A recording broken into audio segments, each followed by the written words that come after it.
Good morning, everyone. We are here and we are about to watch Gary Vee on the Today Show.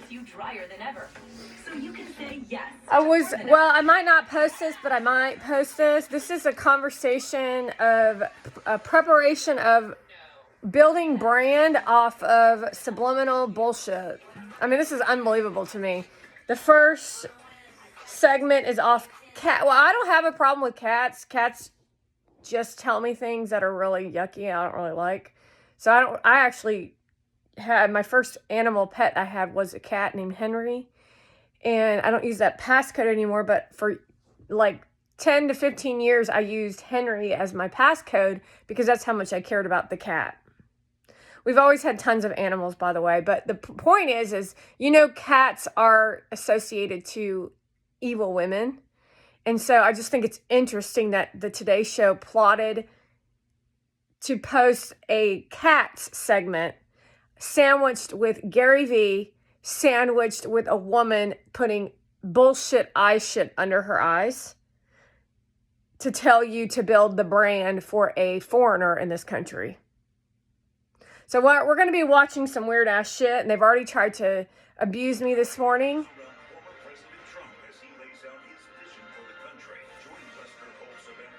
And we're almost there.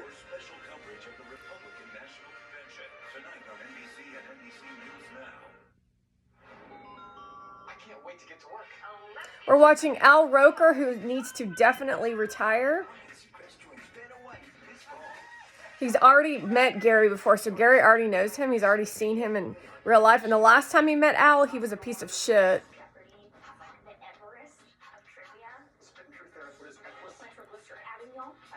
These people are entitled on the NBC Today Show. Tonight at 7:30 on NBC 12. What do typical career politicians do? Sell us out. Politicians like Tom Leake. Leake sold out President Trump, siding with liberals trying to defeat him. Leake sold out homeowners, siding with insurance companies who raised our rates and made record profits. And Leake sold out Americans, giving in-state tuition to illegal immigrants. Tom Leake is not America first. He's for special interests and liberals first. That's Tom Leake, a typical career politician who sold us out. Sell out Tom Leake. Florida, marijuana is already available on the streets, and you have no idea what's in it. Amendment 3 fixes that. It mandates lab testing to make sure marijuana is safe and puts regulations in place to protect kids, giving adults freedom and more funding for police and schools. Marijuana is already in Florida. Amendment 3 takes it off the streets, makes it safe, regulated, and responsible. Vote yes on Amendment 3. All right, here we go. Somebody who's been known to drop a life lesson or two to his 44 million followers on social media. Gary Vaynerchuk, better known as Gary Vee, is the chairman of his media agency VaynerX, CEO of entertainment company VeeFriends, and widely considered one of the most forward thinkers in business. He's also a 6-time New York Times best-selling author, and today Gary is out with his first children's book. It's called Meet Me in the Middle. I love it. The book creatively encourages young readers to look at the world from different points of view. How important is that, especially now? Gary, good morning to you. Good morning, Dave. How are you? Well, great. Let's talk about it. So this book is based off of characters that you created and developed. Tell me what it's about. It really talks about two of the characters in the VeeFriends world, Eager Eagle and Patient Pig, and it tells a story from both sides. It's a pretty neat concept. Cool. Yeah, you can read it 2 nights in a row from different angles. Oh, that's cute. And so what it really is trying to do is, I believe in society right now, we've lost the middle. Yeah. And I don't think anyone's confused by that. Yeah. And so, obviously, like you set it up in this hit, I've done a lot of content, but a lot of that is for older individuals.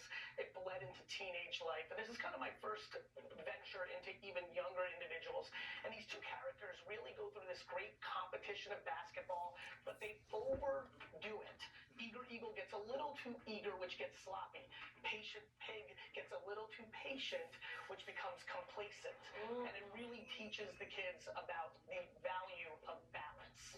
So you're known for these adult books and Yes. young adult books. So why did you decide to go after this younger audience, just maybe to get them early? Get them early? These things? You know, it's funny, you and I were just talking before we went on the air about how long we've known each other. these 16 years, I've received millions now of direct messages and emails from people that were affected positively by my practical optimism, the tactics. And I started to realize this was great, but if you can get to people a little bit earlier, maybe they don't have to go through the 10 years of fixing and undoing. And so when I built this Sesame Street meets Pokemon world called VFriends, it's really focused on Sesame Street good values. Like there's things I think we need to teach, and I do think modern parenting over the last 20 years has lost its way a little bit. I think that's why there's so many books coming out now and conversations. And so I'm just motivated to leave a positive deposit before I'm done. You talk about the importance of soft skills. Yes. What are some of those and why are they so important to teach kids? You know, I think empathy and compassion, you know, I think a lot of times people see them as too soft. And I argue that the soft skills have become the hard skills. You know, memorizing information to get good grades is a commodity now. Every kid that's growing up right now is going to have AI and information at their fingertips. And I just think we have to start teaching different things. And so I also think adversity and really I think this whole 8th place trophy thing. Yeah. Well, I was going to ask you about that, like participation trophies, if you will. You're not a fan? No, it hurt us. Yeah. By the way, and I want everyone, because there's lots of parents watching right now that were part of the movement of like, it was well intended. Right. It's not like we wanted to do what happened, but 25 years later, it's clear what happened. We have been teaching kids that losing is bad, which makes them fear it, which makes them anxious. This is why we have to get back to teaching that competition is a good thing. It's not over masculine. It's required. It's life. Right. And losing is great. Sure. And I think once we start teaching that, and so that's a big mission of the VFriends. The reason I mentioned Pokemon and Sesame Street as a framework for VFriends is competition's a huge part of this. Winning and losing is good, and learning to fall in love with losing is a very important human trait because it's life. Look at their golf tournament. They came in last place. But you push to get better, and you only look. Every great invention or creation or discovery was through a series of mistakes. Or you might just suck at golf, and that's okay. That's true. So that We never thought about that. Two things can be true. Hey, by the way, I think the V things we're talking about. You're talking about VFriends. You're talking about a YouTube show. Yeah.